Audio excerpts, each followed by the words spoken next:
The auction house in Caldwell, Montana reeked of tobacco and desperation. Eleanor Hastings stood on the wooden platform, her hands bound loosely with fraying rope, her eyes fixed on a water stain spreading across the ceiling. She'd learned early that looking at the faces below only made things worse.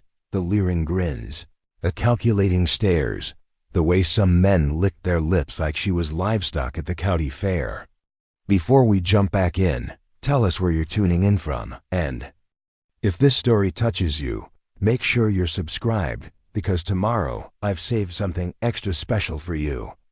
She was 23 years old, and this was the third time she'd been sold. The auctioneer, a barrel-chested man named Virgil Pruitt, wiped sweat from his forehead despite the October chill seeping through the warehouse walls. Now, gentlemen, we've got ourselves a rare opportunity here. Miss Hastings comes with references, can cook, clean, mend, and I'm told she's got a steady hand with accounts. Starting bid is $200 to cover her father's outstanding debts to the Caldwell Mining Company. Eleanor's jaw tightened. Her father's debts. The phrase had followed her like a shadow since she was 16, when Thomas Hastings had gambled away their family farm in a poker game, then borrowed money he couldn't repay to start a failing freight business. When he'd died of pneumonia 2 winters ago, the debt hadn't died with him. It had simply transferred to his only living heir. The first time they'd sold her contract, she'd gone to a boarding house in Billings where the owner worked her 16-hour days and fed her table scraps. She'd lasted 8 months before the woman died, and her nephew sold Eleanor's contract to pay for the funeral. The second time, she'd ended up at a textile mill in Great Falls where the foreman's wandering hands had made every shift a nightmare.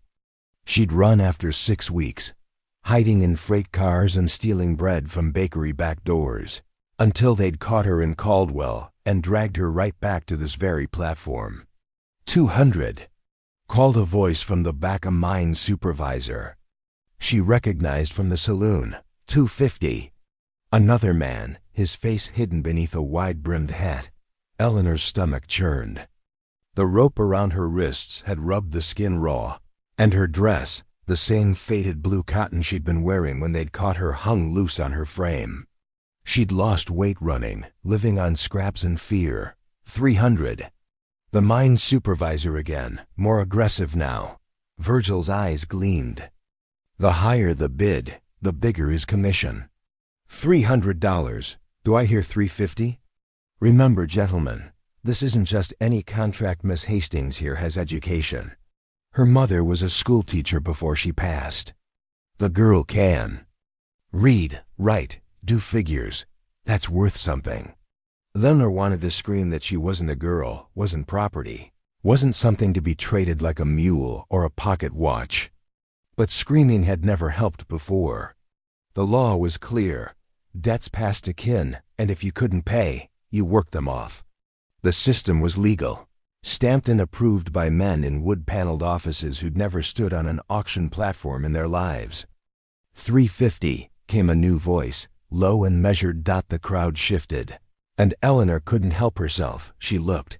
He stood near the side entrance, a tall man in his mid-30s with sun-weathered skin and dark hair that curled slightly at his collar. He wore working clothes, denim pants, a canvas jacket, scuffed boots, but there was something different about him. Maybe it was the way he held himself, straight-backed but not rigid, or the way his gray eyes swept the room with quiet assessment rather than aggression. Virgil perked up at the fresh bidder. 350 from Mr. Brennan. Thomas Brennan of the Pazingua Rolling Bee Ranch, for those who don't know. Fine establishment north of here. Do I hear 400? 400. The mine supervisor wasn't backing down. The man Brennan didn't flinch. 450. A murmur rippled through the crowd. That was more than double the opening bid. The mine supervisor scowled, clearly calculating whether his pride was worth the expense. After a long moment, he spat tobacco juice onto the floor and shook his head. $450. Virgil's voice cracked with excitement. Going once, going twice. He slammed his gavel down. Sold to Thomas Brennan. Eleanor's knees nearly buckled. Another owner. Another place where she'd be worked until she dropped, or until whoever held her contract decided to sell her again. The cycle never ended. It just changed locations. Brennan moved through the crowd with steady purpose, pulling a leather wallet from his jacket. He counted out the money in crisp bills, handing them to Virgil without ceremony. The auctioneer grinned, his teeth stained yellow. "Pleasure doing business, Mr. Brennan. She's all yours. The contract transfers full ownership of her labor for the next 5 years, or until the debt is satisfied, whichever comes first." "I understand the terms," Brennan said quietly. Virgil gestured for Eleanor to step down from the platform. She moved carefully, her legs stiff from standing, her wrists still bound. When she reached the floor, Brennan turned to look at her for the first time up close. His eyes weren't cruel, but they weren't warm either, just gray and unreadable as winter clouds. "Can you walk?" he asked. Eleanor nodded, not trusting her voice. "Good. My wagon's outside. Let's go." He didn't grab her arm or shove her forward like the mine supervisor would have. He simply turned and walked toward the door, clearly expecting her to follow. Eleanor did, because what choice did she have? The rope around her wrists felt heavier with each step. Outside, the October air bit at her cheeks. Main Street was mostly empty at this hour, just a few cowboys loading supplies at the general store, and a dog nosing through trash behind the hotel. Brennan's wagon waited at the hitching post, a sturdy buckboard with 2 bay horses in the traces. He moved to the back, pulling out a folding knife. Eleanor instinctively stepped back. "Easy," he said, his voice still that same measured tone. "Just cutting the rope." She held her breath as he grasped the binding and sawed through it with 2 quick strokes. The rope fell away, and Eleanor rubbed her raw wrists, feeling the sting of returning circulation. "Thank you," she whispered, the words automatic. Brennan folded the knife and tucked it back in his pocket. "Get in. It's a 3-hour ride to the ranch." Eleanor climbed onto the wagon bench, her body aching from exhaustion and tension. Brennan swung up beside her, taking the reins with practiced ease. He clicked his tongue, and the horses started forward. Their hooves clopping against the packed dirt street. They rode in silence through Caldwell, past the bank and the saloon, and the church with its white steeple pointing at the pale sky. Eleanor watched the town disappear behind them, replaced by rolling grassland and distant mountains. The land here was beautiful in a harsh way, all big sky and bigger emptiness. After an hour, Brennan finally spoke. "You hungry?" Eleanor's stomach had been empty for so long she'd almost stopped noticing. "Yes, sir."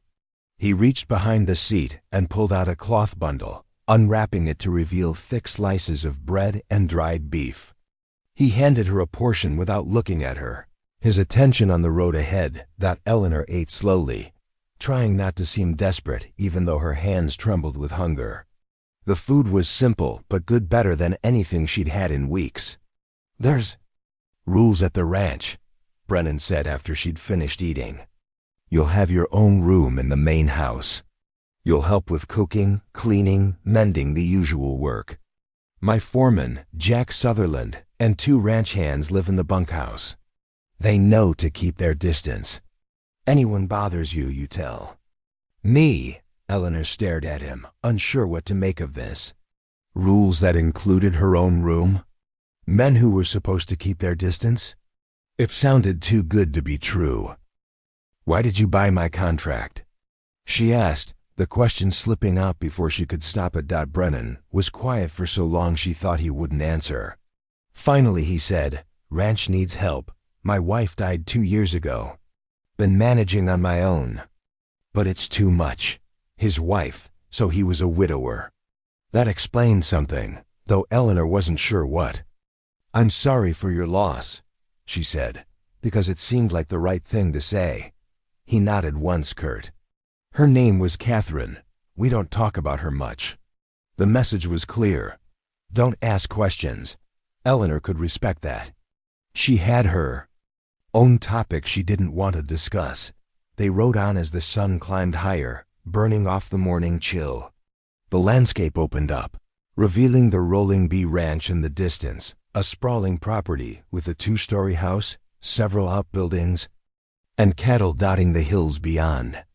It looked solid, established, the kind of place built to last generations. As they approached, Eleanor felt the familiar weight settling back into her chest, the knowledge that she was owned, that her life was not her own, that this man beside her held the contract that bound her to 5 years of servitude. It didn't matter that he'd cut her ropes or given her food. She was still property. Brennan pulled the wagon up to the house and set the brake. He climbed down, then paused, looking up at her with those unreadable gray eyes. "One more thing," he sighed. "You try to run, I'll find you. Not because I'm cruel, but because that's how the law works. But if you stay honest, I'll treat you fair. That's my word." Eleanor met his gaze, searching for the lie, the hidden threat. But all she saw was a tired man who seemed to mean exactly what he said. "Yes, sir," she replied. He nodded and gestured toward the house. "Come on. I'll show you where you'll be staying." Eleanor climbed down from the wagon, her new life beginning with each step toward the door. Another chapter in a story she'd never chosen to write. The inside of the house surprised Eleanor. She'd expected something sparse and bachelor-worn, but instead found polished wood floors, lace curtains at the windows, and furniture that spoke of careful maintenance.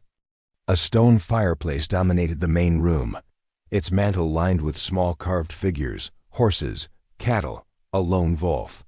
Photographs in simple frames showed a younger Brennan standing beside a dark-haired woman with kind eyes. Catherine, Eleanor thought. The wife who was not to be discussed. Brennan moved through the space with the ease of someone who knew every creaking floorboard. "Kitchen's through there," he said, pointing to a doorway on the left. "Pantry's stocked. Jack brings supplies from town every 2 weeks. Your room's upstairs, second door on the right."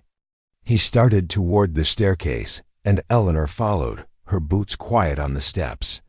The second-floor hallway was narrow but clean, with 3 closed doors.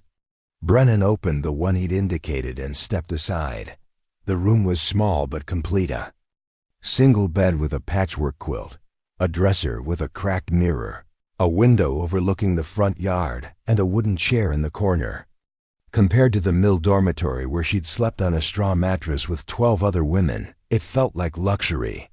"There's linens in the dresser," Brennan said. "Washrooms at the end of the hall. We pump water from the well, but there's a basin and pitcher in there for morning washing." He paused in the doorway. "Breakfast is at dawn. I'll expect you in the kitchen by then." "Yes, sir." He studied her for a moment, his expression difficult to read. "My name is Thomas. You can use it if you want, sir." Every other word gets tiresome. Before Eleanor could respond, he was gone, his boots heavy on the stairs. She stood alone in her new room, listening to the house settle around her. Through the window, she could see the barn, the corral with horses moving lazily in the afternoon. Sun, and beyond that, the vast Montana sky stretching forever. She sat on the bed, testing its firmness. The quilt was hand-stitched, likely by Catherine. Everything in this house seemed to carry her ghost, the careful touches, the warmth that persisted despite 2 years of absence. Eleanor wondered what kind of woman she'd been, this rancher's wife who'd left such an impression on a place.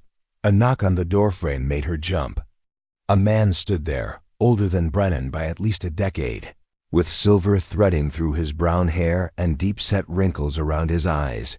He wore working clothes and held his hat in his weathered hands. "Name's Jack Sutherland," he said, his voice gravelly but not unkind.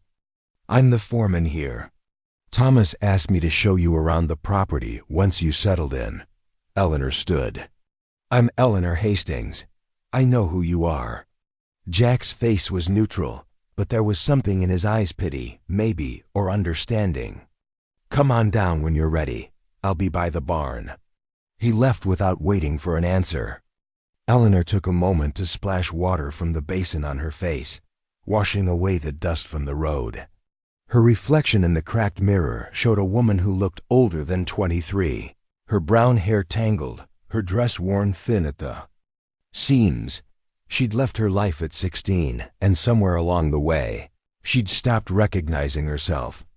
Outside, the air held the scent of hay and livestock. Jack waited by the barn door, whittling a piece of wood with a small knife. He looked up as she approached and pocketed both the knife and wood. "You ever work a ranch before?" he asked. "No, sir. Just boarding houses and the mill." Jack nodded slowly. "Well, it's different here. We run about 300 head of cattle, plus the horses. Thomas does most of the range work with me and the hands Pete Morrison and Danny Kowalski. You won't need to worry about that part.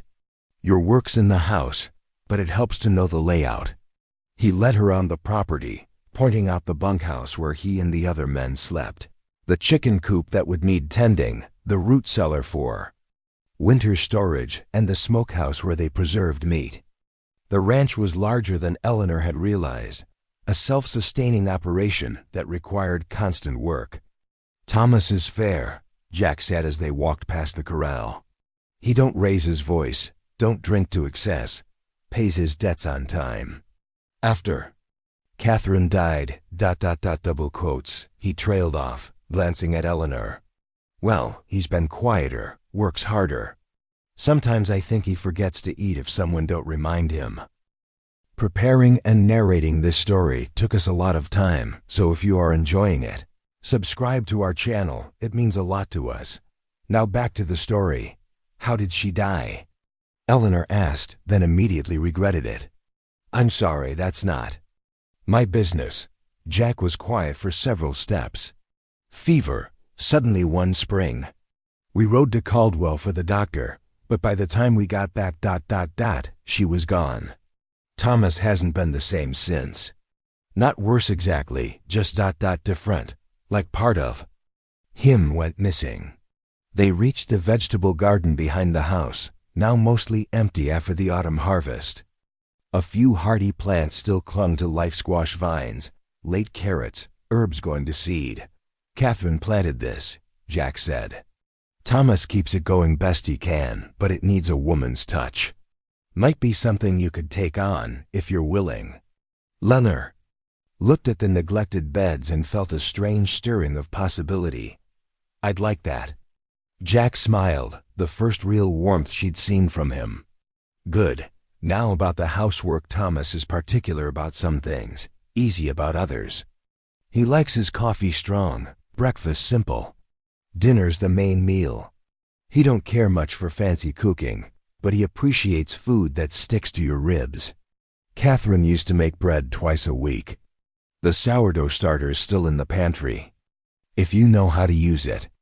They walked back toward the house as the sun began its descent. Jack paused at the porch steps. "One more thing, Eleanor. The hands Pete and Danny, they're good men, but they're still men. They know Thomas's rules, and they know the consequences of breaking them. But if either of them makes you uncomfortable, you come tell me or Thomas right away." "Understood?" "Yes, sir. Jack," he corrected. "We don't stand on ceremony much here." Eleanor nodded, grateful for the kindness in his voice.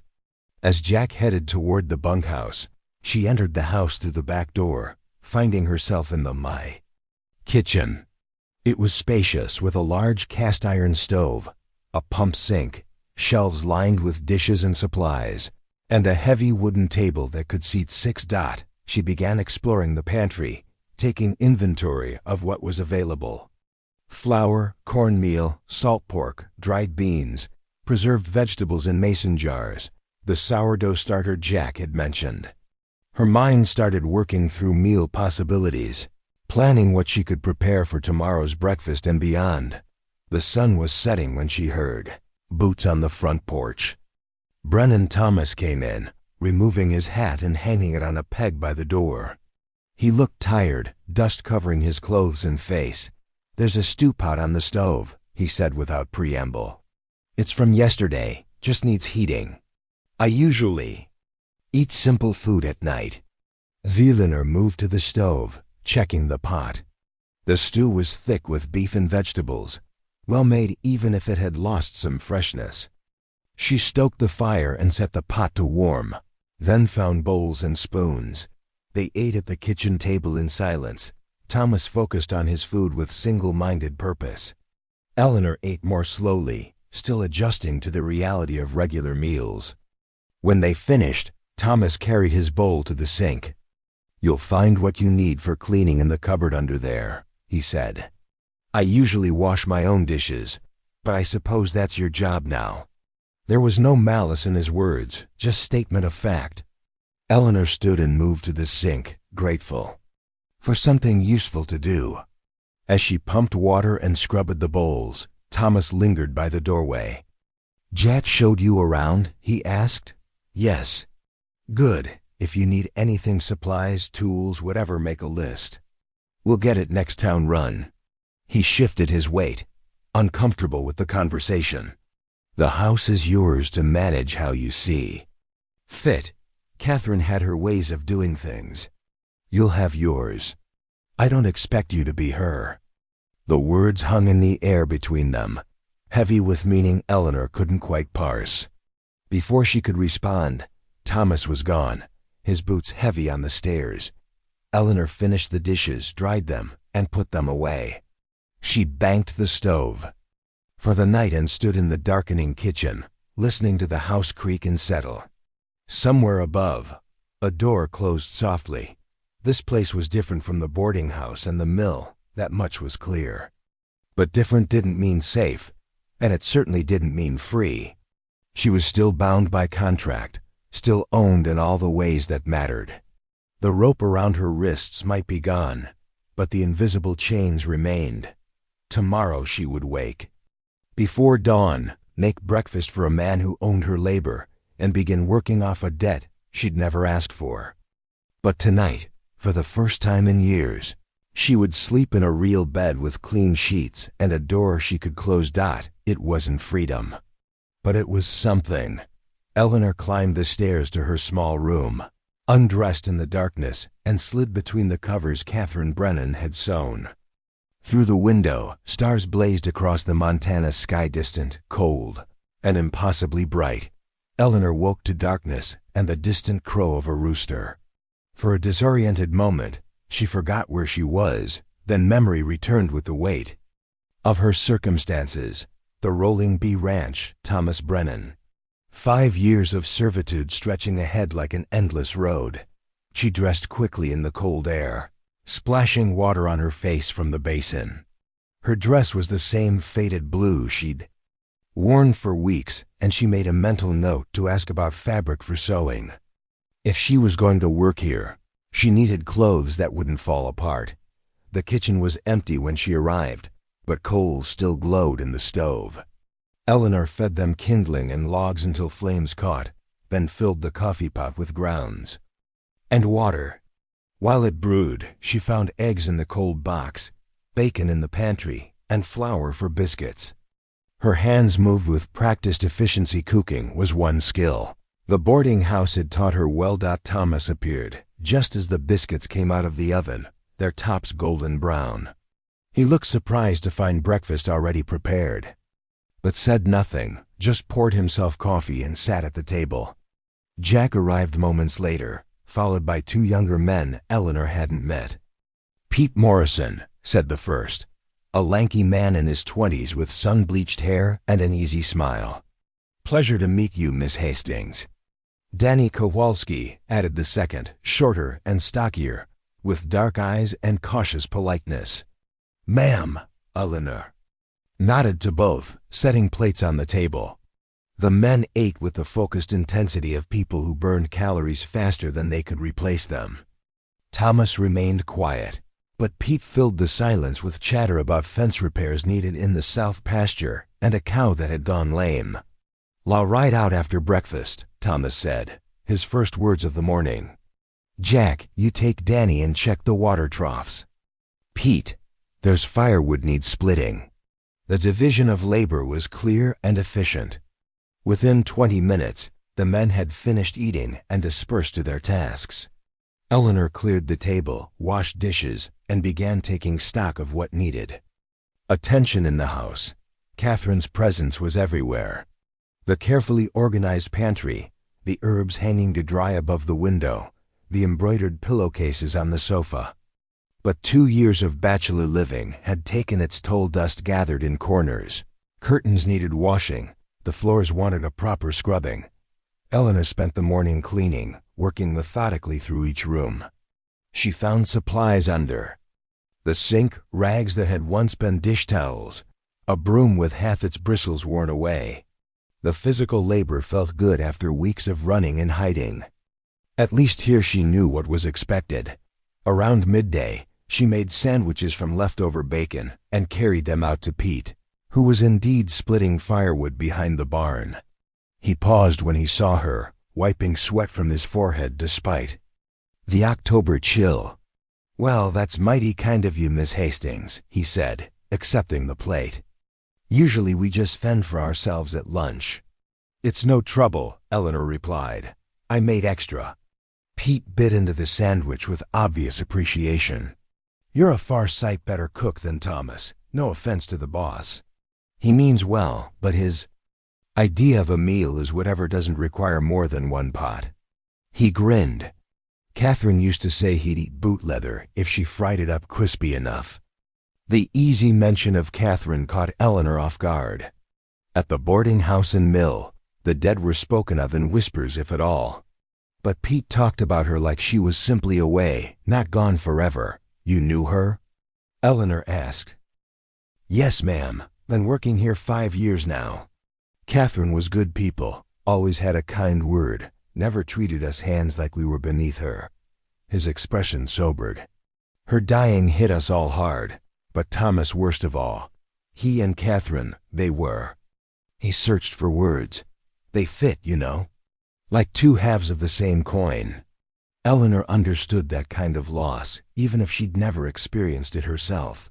Her own mother had died when she was young, and her father had never recovered, filling the void with cards and whiskey and bad decisions.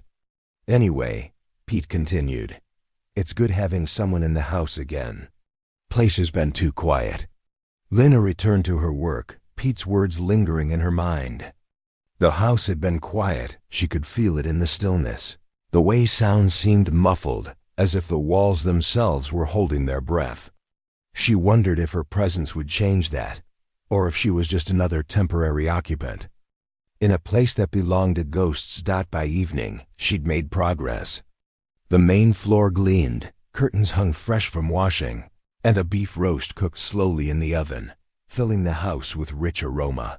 When Thomas came in at dusk, he stopped in the doorway, looking around as if seeing the space for the first time. "You've been busy," he said quietly. "It needed doing." He nodded, removing his hat and coat. His hands were scraped and dirty, his face windburned.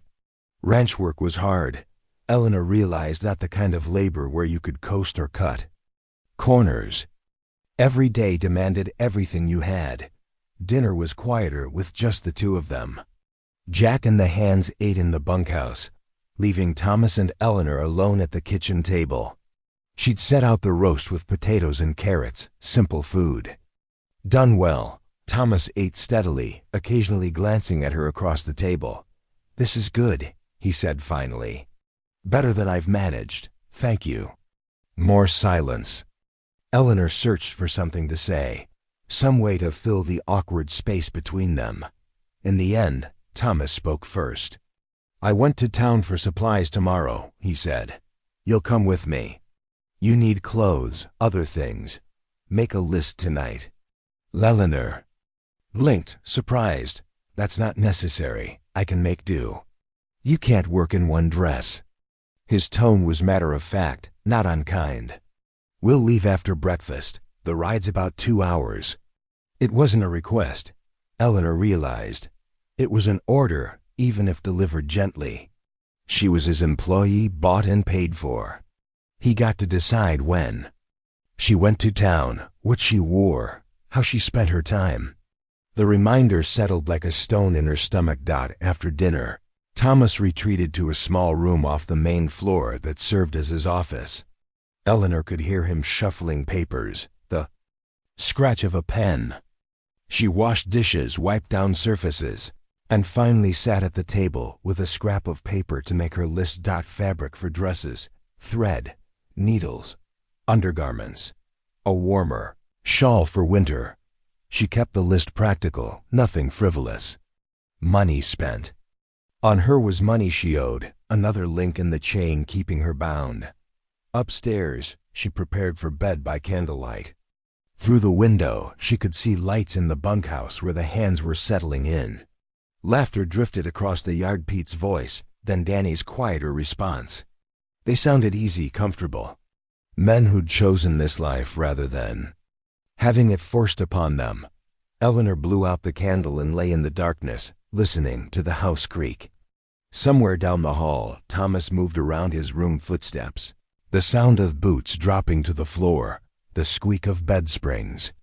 Then silence. Her first full day at the Rolling Bee Ranch had passed. She'd cooked, cleaned, and proven herself useful. It should have felt like progress, but instead, Eleanor felt the weight of time stretching ahead, one day down.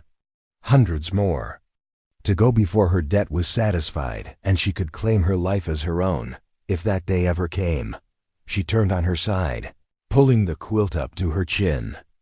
Catherine's quilt, made by hands that would never sew again. The thought should have been morbid, but instead Eleanor found it oddly comforting. Someone had lived in this house, had loved and been loved, had made something beautiful that outlasted her. Maybe that was enough to leave behind proof you'd existed, even if the world moved on without you.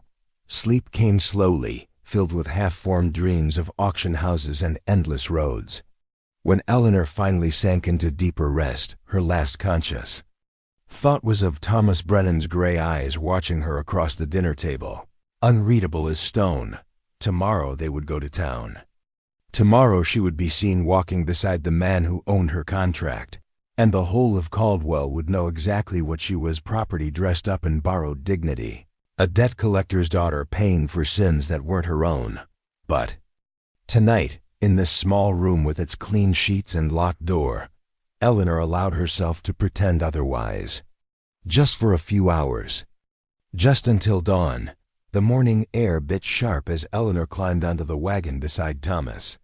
Frost touched the grass in silver patterns, and their breath came out in visible puffs. Thomas had hitched the same two bay horses, checking their harnesses with methodical care before helping Eleanor up, a gesture that surprised her with its casual courtesy. They rolled out as the sun broke over the eastern hills, painting the sky in shades of amber and rose. Thomas drove in his usual silence, but it felt less oppressive than before. Eleanor found herself watching the landscape pass, the way morning light caught on fence posts, how cattle lifted their heads to watch the wagon go by, the distant mountains standing like sentinels against the horizon. "You settling in all right?" Thomas asked after the first hour. The question was unexpected. Eleanor glanced at him, but his eyes stayed on the road. "Yes, everyone's been kind. Jack says you've taken to the garden. It needs work, but the soil's good. With proper care, it could produce well next season." Thomas nodded, seeming to consider this. Catherine always said a garden was worth the effort. "I've let it go too long." He paused. "There's seed catalogs in the office. When winter comes, you can order what you need for spring planting." Eleanor felt a strange flutter in her chest, not quite hope, but something adjacent to it. Planning for spring meant he expected her to still be here months from now, that she wasn't just temporary help to be sold off when convenient. Then reality reasserted itself. Of course she'd still be here. She was contracted for 5 years. Caldwell appeared gradually, first as smoke from chimneys, then as buildings taking shape against the prairie. The town had grown since Eleanor's last forced visit to the auction house. New storefronts lined Main Street, and a hotel under construction promised expansion. Progress, people called it. Eleanor saw only more places where desperate people could be traded like commodities. Thomas guided the wagon to the Mercantile, a 2-story building with painted letters advertising dry goods and supplies. He set the brake and helped Eleanor down, his hand briefly steadying her elbow. The touch was impersonal, but not cold, the same way he'd handle anything fragile that might break. Inside, the Mercantile smelled of coffee, tobacco, and new fabric. Shelves rose floor to ceiling, crammed with everything from canned peaches to saddle soap. A woman stood behind the counter, middle-aged with iron-gray hair pulled into a severe bun. Her sharp eyes fixed on Eleanor immediately, taking in the worn dress and work-roughened hands. "Thomas Brennan," the woman said, her tone cooling several degrees. "Haven't seen you in town for a spell, Mrs. Palmer." Thomas removed his hat. "Need to outfit Miss Hastings here. She's working at the ranch now." Mrs. Palmer's gaze could have stripped paint. "Is that so? And how'd you come by this on employee?" The pause before employee carried volumes of judgment. Eleanor felt heat rise in her cheeks, shame mixing with anger. She knew what the woman saw: another piece of human collateral, bought at auction because her father couldn't pay his debts. "That's my business," Thomas said quietly, but there was steel underneath. "We need fabric for dresses, thread, needles, and whatever else Miss Hastings requires. I'd appreciate your assistance." Mrs. Palmer sniffed but moved toward the fabric section, clearly unwilling to turn away paying customers despite her moral objections. She pulled down bolts of cloth, practical cotton in subdued colors, nothing fancy or expensive. "This would be suitable for work dresses," she said, addressing Thomas rather than Eleanor. "Sturdy weave, won't show stains." "I can speak for myself," Eleanor said, surprising everyone including herself. "May I see the blue one, and that brown as well?" Mrs. Palmer's eyebrows rose, but she handed over the bolts. Eleanor examined them with critical eyes, checking the weave quality and imagining how they'd wear. Her mother had taught her to sew before she died, and those skills had served Eleanor well over the years. The blue, Eleanor decided, and the brown. 5 yards of each should suffice. "I'll also need white thread, needles in assorted sizes, and buttons, nothing decorative. Just functional." Thomas watched this exchange with an expression Eleanor couldn't read. Mrs. Palmer measured and cut the fabric with sharp, precise movements, her disapproval radiating like heat from a stove. "Will there be anything else?" she asked. "Wundergarments," Eleanor said firmly, refusing to be embarrassed. "And a winter shawl if you have one that's reasonably priced." Mrs. Palmer directed her to a display at the back. Eleanor selected what she needed while Thomas waited by the counter, examining a new bridle with apparent fascination. When Eleanor returned with her choices, Mrs. Palmer tallied everything with grim efficiency. "That'll be $12.35. Thomas paid without hesitation, counting out bills and coins. Mrs. Palmer wrapped the purchases in brown paper, tying them with twine. As Thomas gathered the packages, she leaned across the counter. "There's talk in town," she said quietly, "about you buying that girl's contract. People remember what happened to Catherine. They're wondering if you're looking for a replacement." Thomas's jaw tightened. People can wonder all they want. Doesn't make it their business or their truth. He turned and walked out, leaving Eleanor to follow. She caught up with him at the wagon, where he was loading packages with controlled, angry movements. "I'm sorry," Eleanor said. "I didn't mean to cause problems. You didn't cause anything." Thomas secured the last package. "People in this town have too much time and too little sense. They see what they want to see. What do they see?"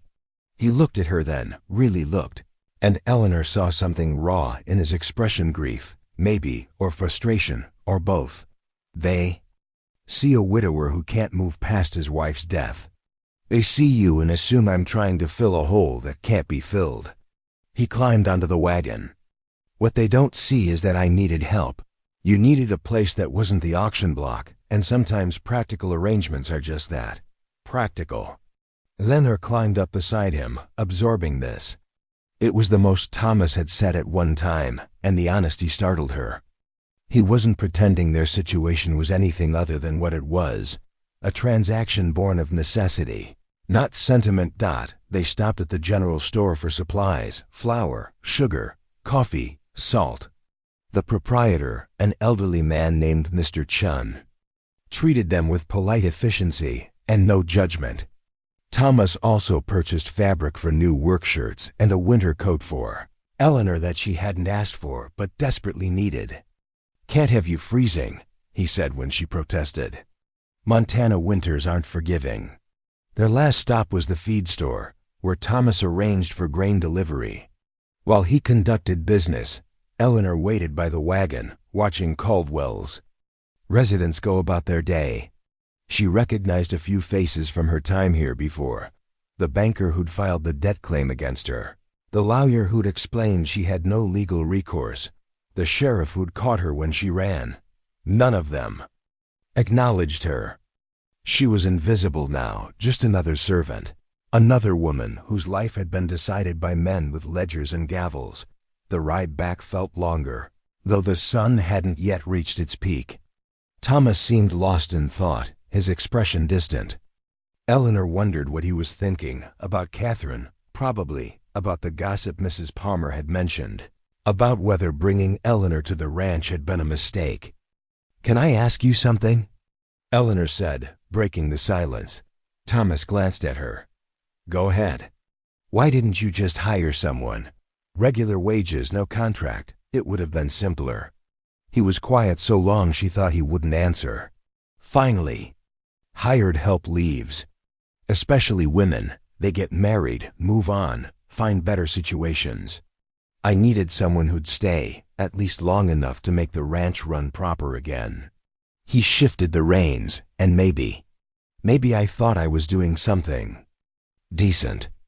Buying your contract, I mean. You were going to get sold regardless. At least this way, you'd have a roof, regular meals, work that won't break you. "That's very practical of you," Eleanor said, and couldn't quite keep the bitterness from her voice. "Practical is all I've got left," Thomas replied.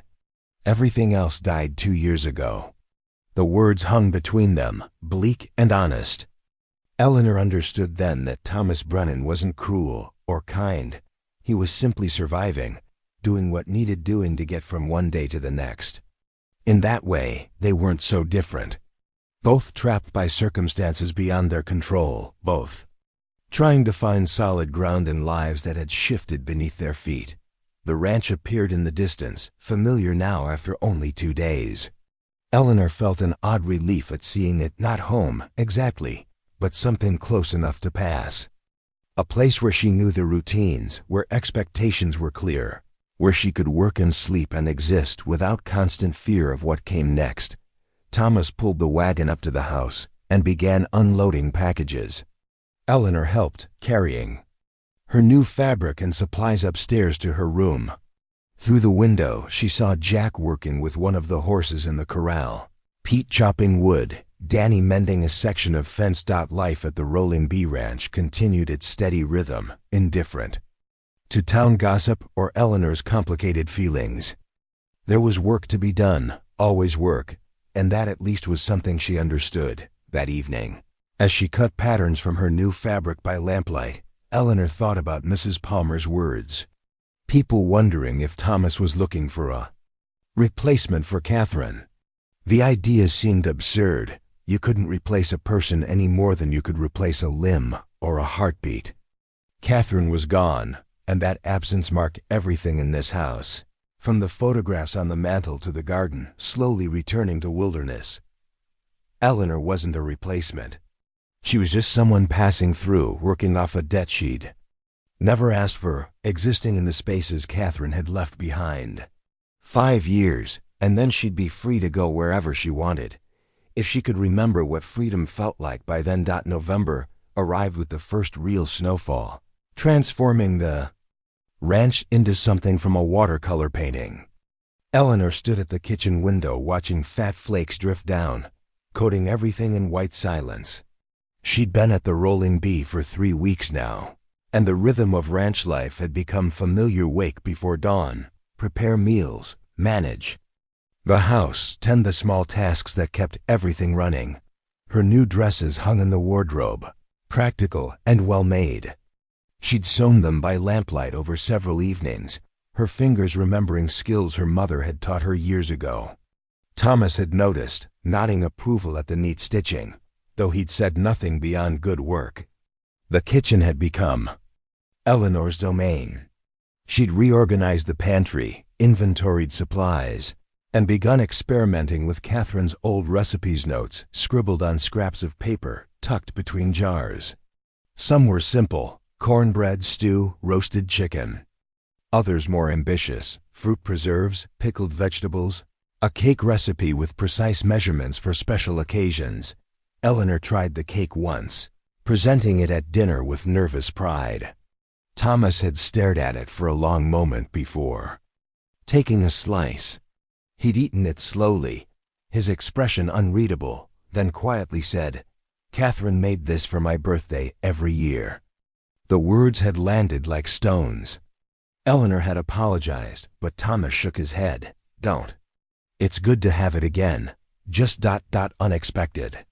Now, watching snow accumulate on fence posts and barn roofs, Eleanor wondered how many other memories lay buried in this house, waiting to surface at unexpected moments. Living among Catherine's things meant constantly brushing against her ghost: the embroidered pillows, the herb garden, the way certain drawers were organized with particular precision. "Storm's coming in heavy," Jack said, stamping snow from his boots as he entered through the back door. "Thomas wants to bring the cattle down from the high pasture before it gets worse. We'll be out most of the day." Eleanor turned from the window. "I'll have hot food ready when you return."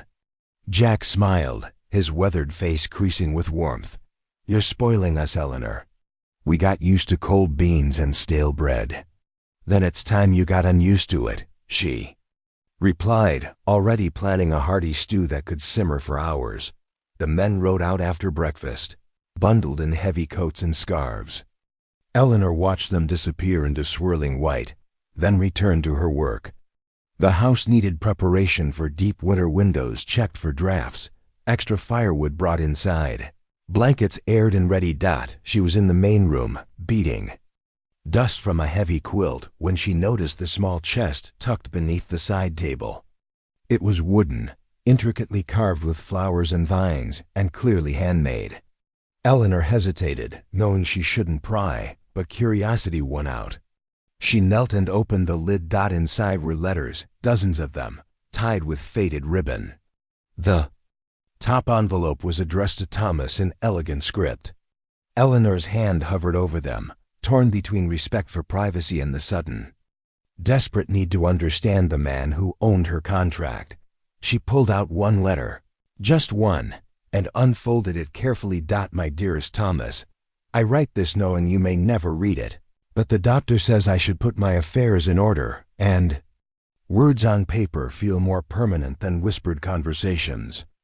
If you're reading this, it means I've gone ahead, and I'm sorry for that. Sorry to leave you, sorry to miss all the years we should have had. Don't mourn too long, my love. You have too much life left to spend it all looking backward. The ranch needs you, and someday you'll need someone to share it with again. When that time comes, and it will come, even if you can't imagine it now, don't feel guilty. I want you to be happy. I want you to find joy again, whatever form it takes. Remember that love isn't finite. Opening your heart to someone new doesn't diminish what we had. It just means you're strong enough to keep living, keep building, keep hoping. All my love, always." Catherine. Eleanor's hands trembled as she refolded the letter. She felt like an intruder, witnessing something intensely private. Yet Catherine's words echoed in her mind. Don't mourn too long, find joy again, love isn't finite. Had Thomas read these? Did he believe them? She returned the letter carefully, closed the chest, and pushed it back under the table. The quilt forgotten, Eleanor moved through the rest of her day in a strange fog, Catherine's words circling through her thoughts. The men returned at dusk, covered in snow and exhausted. Eleanor had stew ready, thick with beef and vegetables, and fresh bread still warm from the oven. They ate with grateful intensity, too tired for much conversation. Thomas looked particularly worn, his face wind-burned and his movements stiff with cold. "Bad out there?" Eleanor asked, refilling his coffee. "Could be worse. Got the herd moved in time." He wrapped his hands around the mug, seeking its warmth. Temperatures dropping fast. "We'll need to check the livestock through the night, make sure none freeze." "I can help," Eleanor offered. "I don't know much about cattle, but I can learn." Thomas looked at her with surprise. "That's not housework. Neither is freezing while you exhaust yourself. If you show me what to do, I'm willing." Something shifted. In Thomas's expression, respect, maybe, or at least recognition that she was offering more than her contract required. "All right, we'll do rounds at midnight. Dress warm." That night, Eleanor layered herself in every warm garment she owned, including the coat Thomas had bought in Caldwell. She met him at the barn, where he handed her a lantern and led her through the snow to the nearest shelter where some of the cattle huddled. "Just checking they're all moving, none lying down unable to get up," Thomas explained, his breath forming clouds. "Cold like this can kill if they're weak or sick." They moved from shelter to shelter, Thomas pointing out signs of distress, showing her how to recognize trouble. Eleanor listened intently, memorizing everything. The work was cold and tiring, but there was something satisfying about it, tangible problems with clear solutions, unlike the complicated emotional terrain she'd been navigating. "You're a quick study," Thomas said as they finished the last check. "Most people from town would have complained the whole way." "I'm not most people from town," Eleanor replied. "And I've done worse work in worse conditions." Thomas studied her in the lantern light. "The mill, among other places. At least here the work matters. At the mill, I was just another pair of hands making someone else rich." They walked back toward the house, boots crunching in fresh snow. The storm had passed, leaving the sky clear and star-filled. Montana night stretched overhead, vast and indifferent. "Eleanor," Thomas said as they reached the porch. He seemed to struggle with words, unusual for him. "What I said in town about this being practical, I meant it. But that doesn't mean I don't appreciate what you've done here. The house, the cooking, tonight. You work harder than you need to." "I work hard because that's who I am," Eleanor said. "Not because of any contract." Thomas nodded slowly. "Fair enough." Inside, Eleanor heated leftover coffee while Thomas added logs to the fire. They sat in the main room for a few minutes, warming themselves before bed. The silence between them had changed over the weeks, less awkward now, more companionable. "Catherine wrote you letters," Eleanor said suddenly, then caught herself. "I'm sorry. I found a chest under the table while cleaning. I only read one, and I shouldn't have." She expected anger, but Thomas just looked tired. "I know the chest. Haven't opened it since the funeral." He stared into the fire. What did she say? Eleanor hesitated, then decided honesty was simpler than evasion. She wanted you to be happy, to not mourn too long, to know that loving someone new wouldn't diminish what you had together. Thomas was quiet for a long moment. "Catherine always was wiser than me. Even dying, she was thinking about after." He stood, the conversation clearly over. "Get some sleep. Morning comes early." Eleanor climbed the stairs to her room, exhausted but oddly settled. Something had shifted tonight in the work they'd done together, in the conversation they'd shared, in the way Thomas had looked at her like she was a person rather than property. She knew better than to read too much into it. Thomas was grieving, she was contracted, and whatever passed between them existed within strict boundaries. But Catherine's words lingered. "Love isn't finite, Don't mourn too long. Find joy again. Eleanor didn't know if Thomas would ever be capable of following his wife's advice. But she was beginning to understand that the Rolling Bee ranch held more complexity than she'd initially imagined, layers of grief and hope, loss and possibility, all tangled together like threads in Catherine's quilts. Outside, snow continued, falling, soft and relentless, covering everything in white. Tomorrow there would be more work, more routines, more careful navigation of the space between employer and employee. But tonight, Eleanor let herself feel something close to contentment. It wasn't freedom, but perhaps it was enough. December brought bone-deep cold and shorter days. The ranch settled into winter's grip, where each morning meant breaking ice on water troughs and each evening meant huddling close to the fire. Eleanor had been at the Rolling Bee for 2 months now, and the place had begun to feel less like a prison and more like simply where she lived. She'd taken over the garden completely, planning next season's planting with careful attention to crop rotation and companion planting. Jack had helped her build cold frames for winter greens, and she'd successfully grown lettuce and spinach despite the freezing temperatures. Thomas had seemed genuinely impressed, studying her setup with thoughtful interest. "Your mother teach you this?" he'd asked. "Books, mostly." The boarding house had a library, old dusty things nobody read. I learned what I could. The household had fallen into comfortable patterns.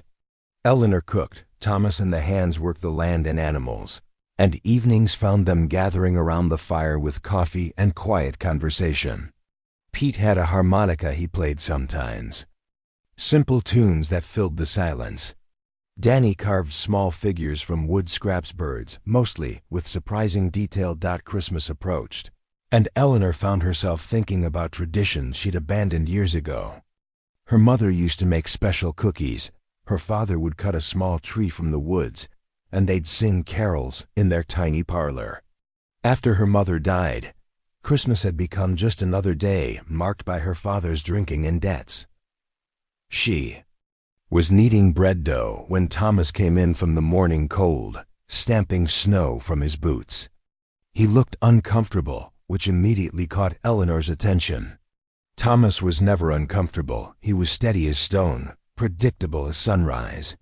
"Need to talk to you," he said, removing his coat with unnecessary care. Eleanor's stomach tightened. Those words never meant anything good. Was he selling her contract? Had she done something wrong? She wiped flour from her hands and waited. Thomas poured himself coffee, still not meeting her eyes. "There's a situation, legal thing." He finally looked at her. "The debt you're working off, it's been paid." Eleanor's world tilted. "What?" "The Caldwell Mining Company sold your father's debt to me when I bought your contract. I paid the full amount last week. You're not indentured anymore." The words didn't make sense. Eleanor sank into a chair, her legs suddenly unreliable. "I don't understand. Why would you pay it off? I'm supposed to work 5 years. Because keeping you here against your will didn't sit right." Thomas set his coffee down, his expression serious. "You're free to go, Eleanor. I'll give you money for travel, help you get wherever you want to go. You don't owe me anything. Freedom." The words should have felt like wings, but instead it felt like vertigo. Eleanor had spent so long being owned, being told where to go and what to do, that the idea of choice seemed impossible to grasp. "Where would I go?" she asked quietly. "Anywhere.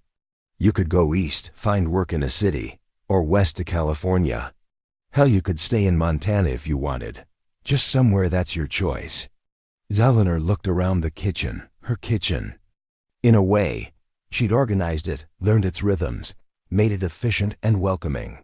Upstairs was her room with the quilt she'd mended, the window overlooking land she'd come to know. In the root cellar were vegetables she'd grown and preserved. Next spring, her garden would bloom. "What if I don't want to leave?" she said. Thomas's expression shifted, surprise, then something more complicated. "Then we'd need to discuss terms." I'd hire you proper, with wages. You'd be an employee, not property. You could quit any time. How much would you pay? $20 a month, plus room and board. That's fair wage for a housekeeper. It was more than fair. It was generous. Eleanor studied Thomas's face, searching for the angle, the hidden cost. Men didn't just free women from debt contracts and offer them paying work. There had to be something more. Why are you doing this? She asked. Thomas was quiet, his fingers drumming against his coffee mug. Because you deserve better than being someone's bought labor. Because you work harder than anyone I've ever hired, and you should be compensated properly, and because ... He paused, seeming to wrestle with words. Because Catherine's letters were right. About not mourning forever. About letting new things happen. Eleanor's heart beat faster. What are you saying? I'm saying you could stay as paid help with a proper arrangement. Or ... He took a breath. Or you could stay as my wife. The world stopped. Eleanor stared at him, certain she'd misheard. Your wife? It's practical, Thomas said quickly, falling back on familiar ground. You already run the house. We work well together. People in town talk regardless. Being married would silence that. And it would give you security, protection, a legal name that isn't tied to your father's debts. Practical, Eleanor repeated, the word tasting strange. You're proposing marriage as a practical arrangement. I'm proposing marriage because it makes sense. Thomas met her eyes. I'm not offering romance or love. I can't. That part of me died with Catherine. But I can offer partnership, respect, a home that's truly yours, not just where you work. Eleanor stood, needing to move, needing space to think. She walked to the window, watching snow fall in the yard. Marriage to Thomas Brennan, becoming his wife in name, if not in heart. Having the legal protection of his surname, the security of a real home, the freedom that came with being a wife rather than a servant, but also accepting that she'd never have what Catherine had: Thomas's love, his devotion, the kind of marriage where two people fit together like halves of one coin. She'd be a practical solution to practical problems, nothing more. What would this marriage look like? She asked, her back still to him. Separate bedrooms. Your room would stay yours.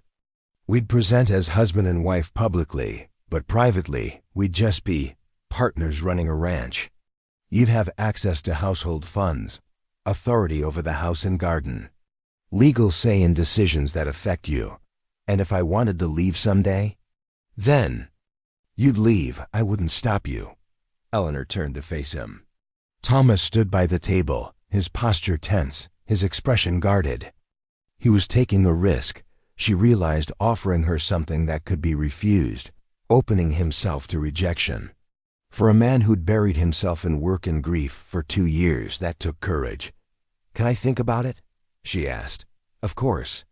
Take all the time you need. He moved toward the door, clearly relieved the conversation was ending. Like I said, you're free regardless. The offer to help you leave still stands if that's what you want. After he left, Eleanor sank back into her chair, her bread dough forgotten. Free. She was free. Could leave tomorrow if she wanted, take Thomas's money and disappear into a life of her own choosing. The possibility felt enormous and terrifying. But where would she go? She had no family, no friends waiting in distant cities. Her mother was dead, her father dead, her old life scattered to ashes. The skills she had: cooking, cleaning, sewing, gardening would get her work anywhere, but would she find anywhere better than here? The rolling bee ranch had become familiar. The work was hard but satisfying. The people were kind. Thomas was ... Thomas, steady, honest, damaged, but trying. Not warm, not romantic, but decent in ways that mattered. And there was the garden, her garden. The seeds she'd ordered, the plans she'd made, the vision of spring blooming with vegetables and flowers. Walking away would mean abandoning that. Starting over somewhere else with nothing. Eleanor spent the day in a fog, going through motions while her mind spun. She made dinner mechanically: roasted venison, potatoes, preserved green beans. The men ate and thanked her, seeming to notice nothing unusual. Thomas was especially quiet, barely meeting her eyes. That night, Eleanor lay in bed staring at the ceiling. Through the wall, she could hear Thomas moving in his room, pacing. From the sound of it, he was nervous, she realized. Waiting for her answer, uncertain which way she'd choose. She thought about Catherine's letters. Don't mourn too long. Find joy again. Love isn't finite. But Catherine had been writing about love, real love, the kind that filled hearts and lives. What Thomas was offering wasn't that. It was structure without passion, partnership without romance. Was that enough?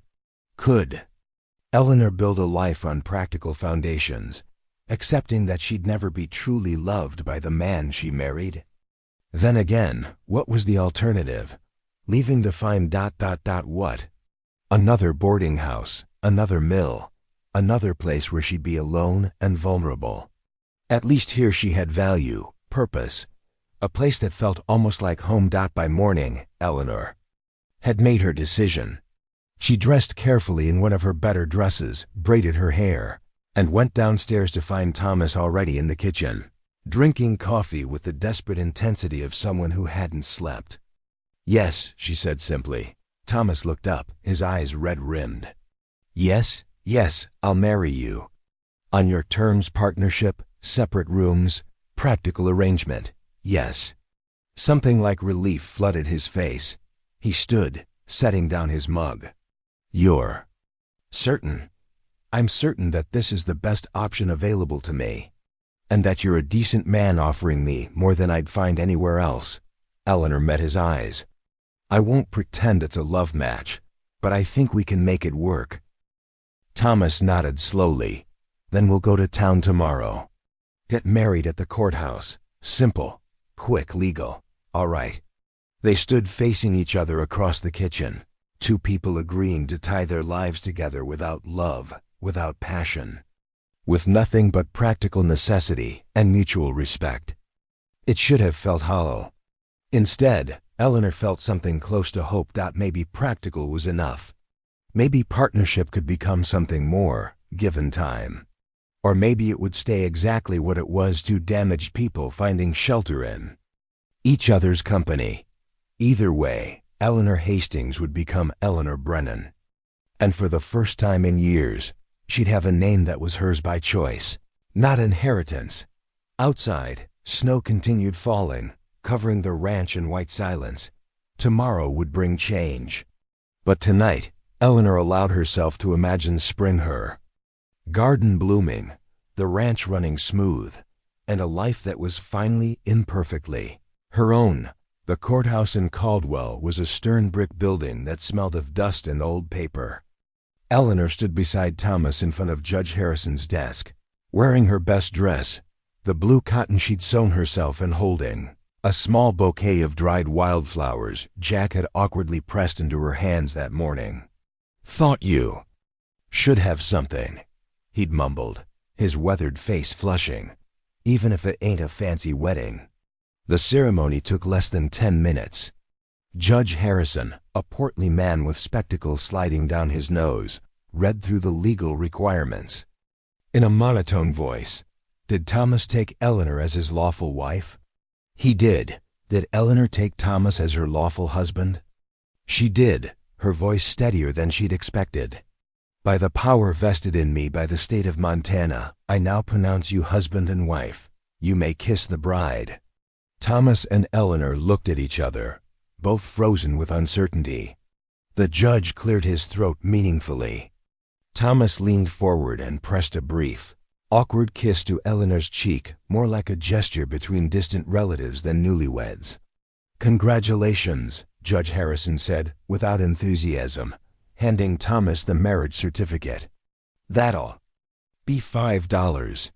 They left the courthouse as Mr. and Mrs. Thomas Brennan, legally bound in a marriage that felt surreal. Eleanor kept glancing at the certificate Thomas tucked into his coat pocket, proof that her name had changed, that she was no longer Thomas Hastings's daughter, but Thomas Brennan's wife. "Need to stop at the bank," Thomas said as they walked toward the wagon. "Put your name on the accounts. You'll need access to household funds." At the bank, Mr. Clifford, the same banker who'd filed debt claims against Eleanor months ago, processed the paperwork with poorly concealed surprise. "Mrs. Brennan," he said, testing the name. "Quite a change from when I last saw you." "Yes," Eleanor replied coolly. "Quite a change." Thomas signed documents adding Eleanor's name to both his personal and ranch accounts. Real money, real authority. Eleanor watched the banker's pen scratch across forms and felt power shift. She was no longer property or debtor, but a woman with legal standing and financial access. Their final stop was the mercantile. Mrs. Palmer's eyebrows nearly disappeared into her hairline when Thomas introduced Eleanor as his wife. "Married?" she said, her voice sharp with judgment. "That was rather sudden, wasn't it?" "Quick courtship," Thomas said flatly. "We came for supplies and to update Eleanor's account. She'd be making purchases in her own name from now on." "Mrs." Palmer's mouth pinched like she'd bitten a lemon, but she nodded. Business was business, even when it came from women she disapproved of. Eleanor ordered fabric for new curtains, seeds for early spring planting, and other household necessities, signing her new name with careful precision, Eleanor Brennan. Each time she wrote it, the name felt more real. The ride back to the ranch was quiet, both of them processing what they'd done. Eleanor twisted the plain gold band Thomas had purchased that morning, simple, practical, exactly what their marriage was. It felt strange on her finger, a physical reminder of vows taken without love. "You all right?" Thomas asked as they neared the ranch. "Yes. Just adjusting. It's a lot to adjust to." He paused. "But nothing really changes at the ranch. You keep doing what you've been doing, just with legal protection now." Legal protection. That's what this was, a shield against a world that saw unmarried women as vulnerable, as property waiting to be claimed. Eleanor understood that and was grateful, even if gratitude felt like an inadequate response to marriage. Jack, Pete, and Danny were waiting at the house when they arrived, having somehow transformed the main room while they'd been gone.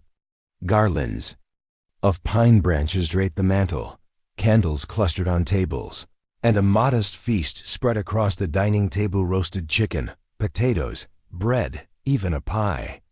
"Figured you should have some kind of celebration," Jack said, looking embarrassed. "Even if it's just us." Eleanor felt tears prick her eyes, the first genuine emotion she'd felt all day. "Thank you. Thank you." They ate together, the five of them, with Pete playing cheerful tunes on his harmonica between courses. Danny presented Eleanor with a carved wooden bird, a wren, he explained, because they were small but resilient. The evening felt warm and companionable, almost festive despite its unconventional nature. After the hands returned to the bunkhouse, Eleanor cleaned the kitchen while Thomas banked the fire. The day was ending, and soon they'd retreat to their separate rooms, husband and wife in name only, keeping to the boundaries they'd established. "Eleanor," Thomas said from the doorway, "I want you to know, I take this seriously. The marriage. I mean, you're not just convenient help with a new title. You're my wife, and that means something." "What does it mean?" Eleanor asked, genuinely curious. Thomas struggled for words. "It means I'll protect you, provide for you, honor the commitment we made, even if it's not traditional." He shifted uncomfortably. "And it means I'll try to be a decent husband in whatever way I can." Eleanor set down her dishcloth and crossed to him. On impulse, she took his hand, the first time she'd initiated touch between them. His hand was rough, calloused from ranch work, but warm. "I'll try too," she said, "to be a decent wife, to make this work." Thomas squeezed her hand briefly, then released it. "Get some rest. Tomorrow's still a working day." Eleanor climbed the stairs to her room still as promised. She undressed and lay in bed, staring at the gold band on her finger. Mrs. Thomas Brennan. Eleanor Brennan. A woman with a home, a name, and a husband who didn't love her, but respected her. It wasn't what she'd dreamed of as a girl. But dreams were for people whose lives hadn't been sold at auction. Winter deepened, January bringing temperatures that made the previous cold seem mild. Eleanor threw herself into managing the household with new authority. She reorganized storage, planned meals weeks in advance, and began teaching herself bookkeeping from Catherine's old ledgers. Thomas noticed. "You've got a head for numbers," he said one evening, watching her update accounts. "Better than mine. My mother insisted I learn mathematics properly. Said women needed practical skills, not just decorative ones. Your mother was smart." They'd fallen into a companionable routine: meals together, evenings by the fire, conversations that ranged from ranch business to books Eleanor borrowed from Jack's small collection. Thomas gradually opened up, sharing stories about building the ranch, about Catherine's dreams for the place, about his own childhood on a hardscrabble farm in Wyoming. Eleanor shared too, cautiously at first, then with growing ease. She told him about her mother's death, her father's descent into debt and drink, the humiliation of being sold the first time. Thomas listened without judgment, his gray eyes steady and attentive. "You survived a lot," he said quietly. "Most people would have broken. I almost did, several times. But you didn't. That takes strength." The words warmed Eleanor more than she'd expected. Thomas wasn't effusive or romantic, but his respect felt genuine, earned, rather than given automatically. February brought a crisis. One of the ranch hands, a drifter Thomas had hired for seasonal work, got drunk in town and started talking about how Thomas Brennan had bought himself a wife at auction, how the whole marriage was just legal cover for owning a woman. Pete came back furious, telling them what he'd heard. Half the saloon was listening. "People are talking, saying ugly things." Thomas's jaw tightened. "Let them talk." "But it's not true," Eleanor said. "Not anymore. I wasn't bought as a wife. I was freed, then chose to marry you. Truth doesn't matter much when people prefer the scandal," Jack said darkly. Eleanor made a decision. "Then we tell them the truth, publicly." Thomas looked at her with surprise. "You don't owe anyone explanations." "Maybe not. But I'm tired of being talked about like I'm not a real person." Eleanor's voice was firm. "Sunday's church service. Half the town will be there. We go together and face it directly." They hadn't attended church since the wedding. Thomas wasn't particularly religious, and Eleanor had felt too uncertain of her place. But Sunday morning found them dressed in their best clothes, riding into Caldwell with determination replacing nerves. Small white church fell silent when they entered. Every head turned, eyes tracking them as they walked down the aisle to an empty pew.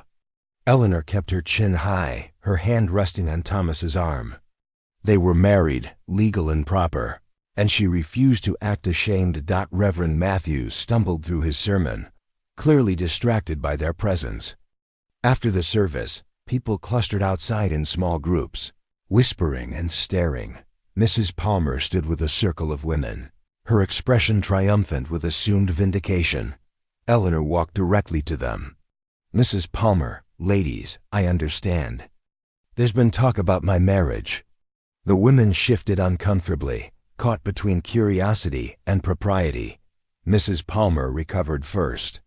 "Well, Mrs. Brennan, you must admit the circumstances were unusual." "They were," Eleanor agreed calmly. "My father died owing debts I inherited. I was sold to satisfy those debts, a legal practice, however unjust. Thomas bought my contract and later paid off the debt entirely, freeing me. He then asked me to marry him, and I accepted.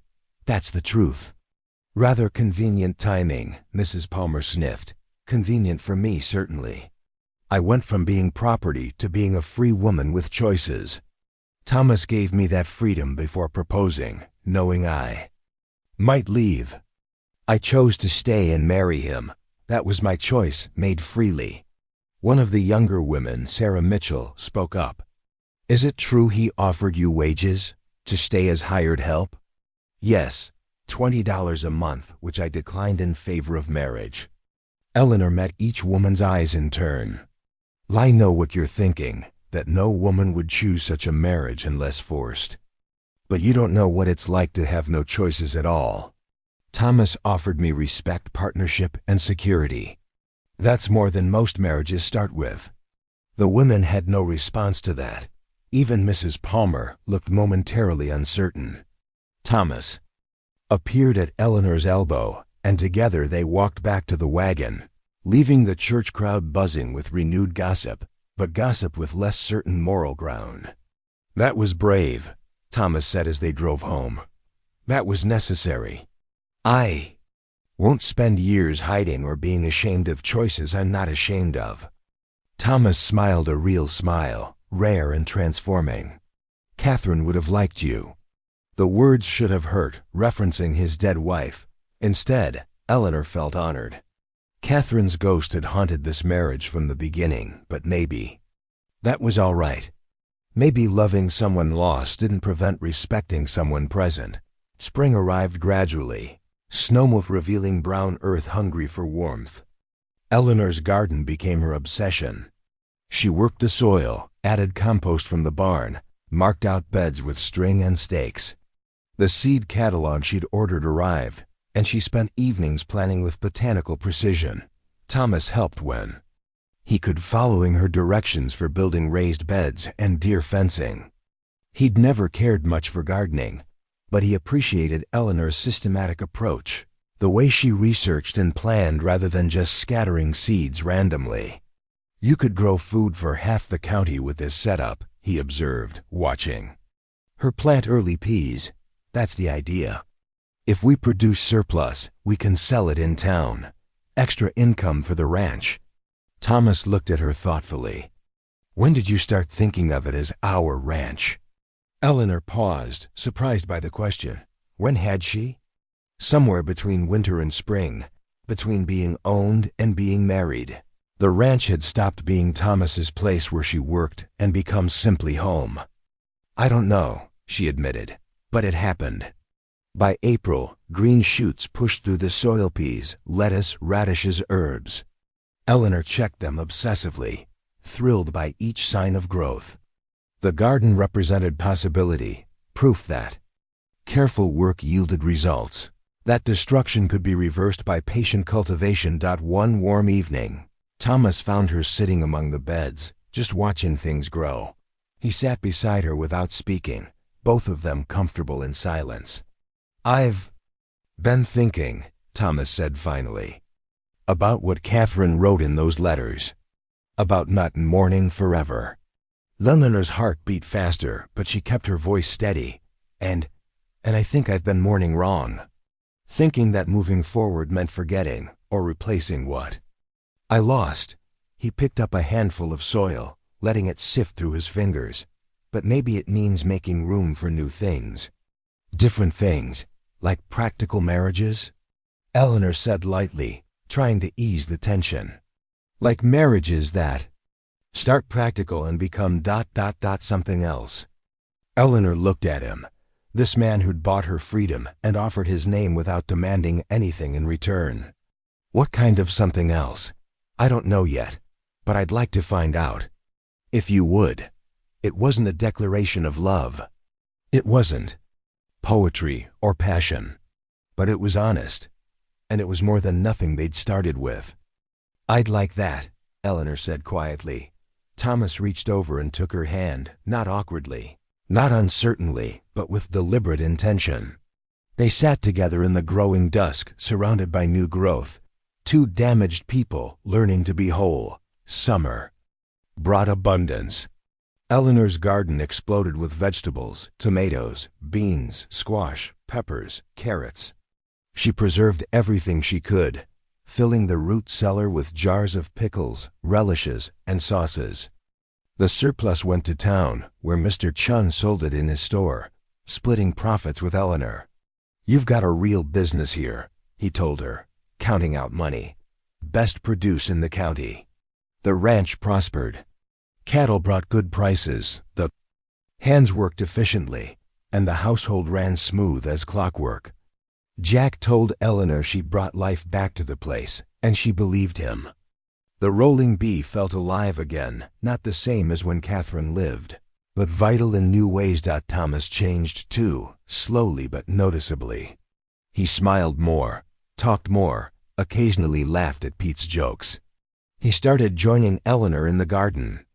Sometimes, not to work, but just to sit and talk while she weeded. They discussed everything: politics, books, childhood memories, dreams for expanding the ranch. One August night, after a particularly successful cattle sale, Thomas knocked on Eleanor's bedroom door. She opened it, surprised they'd maintained the separate bedrooms rule religiously. "Can we talk?" he asked.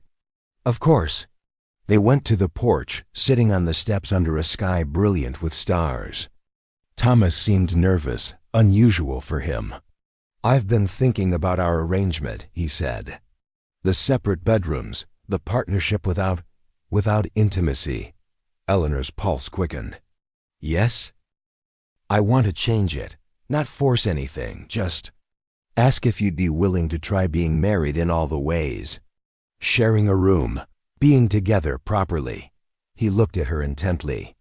"I know I said I couldn't love again, but I was wrong. I do love you, Eleanor. Not the same way I loved Catherine, but that's all right. It's different, but it's real." Eleanor felt tears blur her vision. She'd hoped for this, but hadn't dared expect it. "You love me?" "Yes, you're brave, capable, funny when you let yourself be. You've made this house a home again, made me want to live instead of just surviving." He took her hand. "I know I'm not easy. I'm quiet and stubborn and probably always will be. But if you're willing, I'd like to try being your husband in more than name." Eleanor didn't need to think. She'd been falling in love with Thomas Brennan for months without admitting it, loving his steadiness, his integrity, the way he'd given her freedom and then hoped she'd choose to stay. "Yes," she whispered. "Yes, I'm willing. I love you too." Thomas pulled her close, and they kissed, not awkward this time, but sure and sweet. When they pulled apart, both were crying and laughing simultaneously. "So, Mrs. Brennan," Thomas said, wiping tears from her cheeks, "think you can tolerate sharing a room with your practical husband?" "I think I can manage," Eleanor replied, smiling through tears. That night, Eleanor moved her things to Thomas's room, their room now. They lay together talking until dawn, making up for months of careful distance. It wasn't perfect or magical, but it was real. Two people who'd found each other through circumstance and chosen to build something lasting. Eleanor woke on a crisp October morning, 1 year after Thomas had bought her contract at the auction house. She lay in bed beside her sleeping husband, watching sunlight paint patterns on the ceiling. Outside, her garden was finishing its season, producing late tomatoes and autumn squash. She thought about that desperate woman on the auction platform, convinced her life would never be her own. She'd been wrong. Life had a way of surprising you, offering hope when you'd stopped expecting it, giving you home when you'd resigned yourself to drifting. Thomas stirred beside her, his arm tightening around her waist. "Morning," he murmured sleepily. "Morning." "What?" "Are you thinking about how far we've come? How different everything is?" Thomas propped himself up, looking at her with those gray eyes that had become beloved. "Any regrets?" Eleanor considered. She'd been sold to pay debts she hadn't earned. Bought by a grieving widower, married in a practical arrangement without love. By any conventional measure, her story should be tragic, but she'd also been freed, given choices, offered respect and partnership. She'd built a garden from nothing, helped run a successful ranch, earned a place in a community. She'd fallen in love and been loved in return. The journey had been hard, but the destination was worth it. "No regrets," she said firmly. Not one. Thomas kissed her forehead. Good, because I'm keeping you, Eleanor Brennan. You're stuck with me now. I can live with that. They rose and dressed, beginning another day on the rolling bee ranch. There was work to do, always work, endless and satisfying. But now it was. Work Eleanor chose, in a home she'd helped build, beside a man she loved. The autumn sun climbed higher, burning off morning mist. Eleanor stood at the window, looking out at the land she'd learned to call home. Somewhere in Caldwell, another auction might be happening. Another desperate person being sold to satisfy debts not their own. Eleanor couldn't save them all. But she'd saved herself, with Thomas's help, yes, but ultimately through her own strength. And choices. She'd taken a practical arrangement and transformed it into something precious. She'd taken the name of a man who'd bought her freedom and made it truly her own. Eleanor Hastings had been a debt collector's daughter, sold and resold, never quite belonging anywhere. Eleanor Brennan was a rancher's wife, a gardener, a woman, with a home and a future. She belonged to herself now, and that made all the difference. Thomas came up behind her, wrapping his arms around her waist. Penny for your thoughts? Eleanor leaned back against him, solid and steady, and hers. Just thinking I'm exactly where I'm supposed to be. So am I, Thomas said quietly. So am I. Outside, the Montana wind whispered through the grass, carrying the promise of winter and the certainty of spring beyond. The rolling bee ranch stood solid against the sky, shelter and home and proof that even broken things could be rebuilt into something beautiful. And inside, Eleanor Brennan smiled, free at last. Up next, you've got 2 more standout stories right on your screen. If this one hits the mark, you won't want to pass these up. Just click and check them out. And don't forget to subscribe and turn on the notification bell so you don't miss any upload from us.